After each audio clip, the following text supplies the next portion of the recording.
Okay, try to keep track of this next guy's resume in his obituary. You can't. Spoiler alert. This is Edward.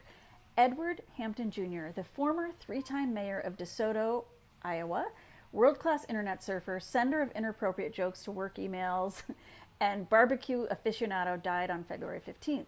Eddie was born on January 4th, 1944, in Des Moines, Iowa. He was proud to say he grew up in Valley Junction and liked to let people know that his great grandparents and their family were the third family to settle there. His stories of his youth spent hanging out in the pool hall on 5th Street, riding bikes, lighting M80 firecrackers and flares. Scuttles with some kid who had ringworm were legendary. He met his future wife Cindy when she was at a sleepover at his cousin's house.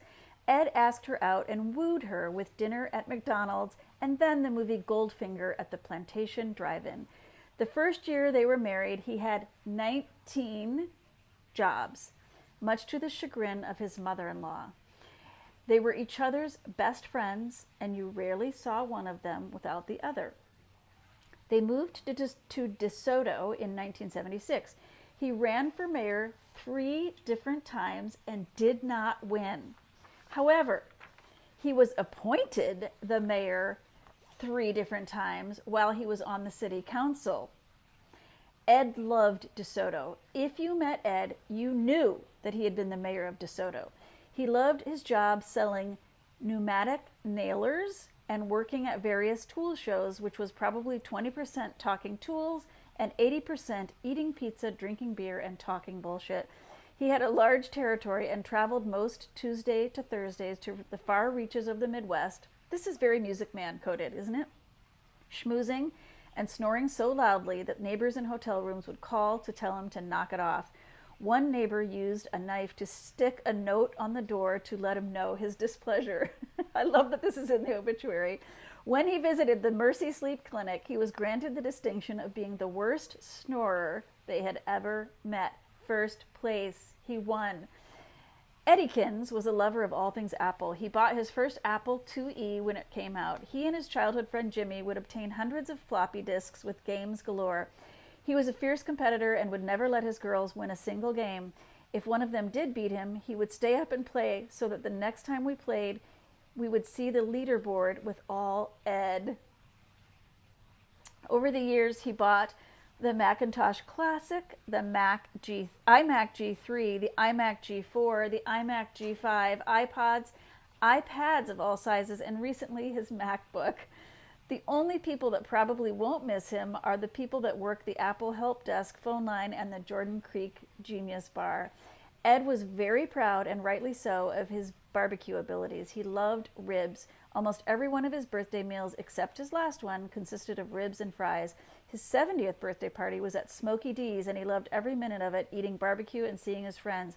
He was proud to say that he barbecued with his good friends on Team Big Rig Barbecue in the first annual Smokin' in the Junction barbecue contest.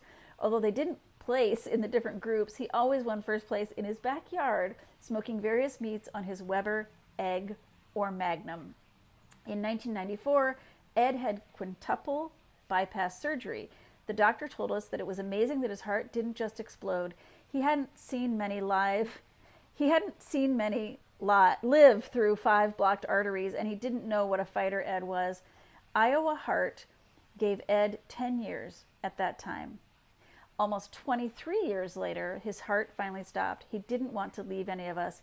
At the end of January, when we were told that we should talk about end-of-life plans, he said that he wished he could have a heart, liver, and kidney transplant.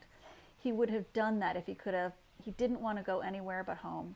But did you know he is a direct descendant of William the Conqueror? So what do you expect? He fought quite a war with his health. Special Ed loved growing and eating tomatoes, expensive old Scotch whiskey, scootering on his tricked-out black Vespa 250 with his daughter, fishing, shooting clays with his brother Tom, flying kites, floating in his pool, especially at night, spraying weeds, watching the History Channel, especially American Pickers and counting cars, cheering on the New York Yankees and the Green Bay Packers, genealogy, the weather, looking for shooting stars and planets, sneaking salt on all things, listening to Rush Limbaugh, and playing with his dog Bo. He was a fashionable guy, mostly thanks to his wife and daughters. He loved wearing hats and vests in the winter and bowling shirts, cargo shirts, and keen sandals in the summer. If you see any of us looking lost and heartbroken, it's because we are. Dad asked me what we would do when he was gone. I told him, go crazy, because you're the brains of this operation. He was the person we would turn to for advice on house stuff, car stuff, life stuff, relationship stuff, all stuff.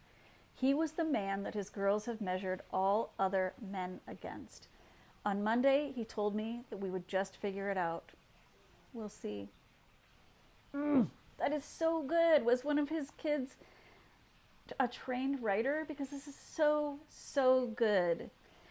I love that they mentioned that he lost the elections and lost the barbecue competitions, because clearly he was a winner in life. I mean, wouldn't you love to hang out with him and hear about all these experiences? Also, you're more than your resume, absolutely. But to me, the fact that they listed all these things that he loved, spraying weeds, all of his Macintosh computers individually, the snoring thing, I say it again and again. The little things are the big things. And special ed Eddykins is proof of that. Thanks, Ed.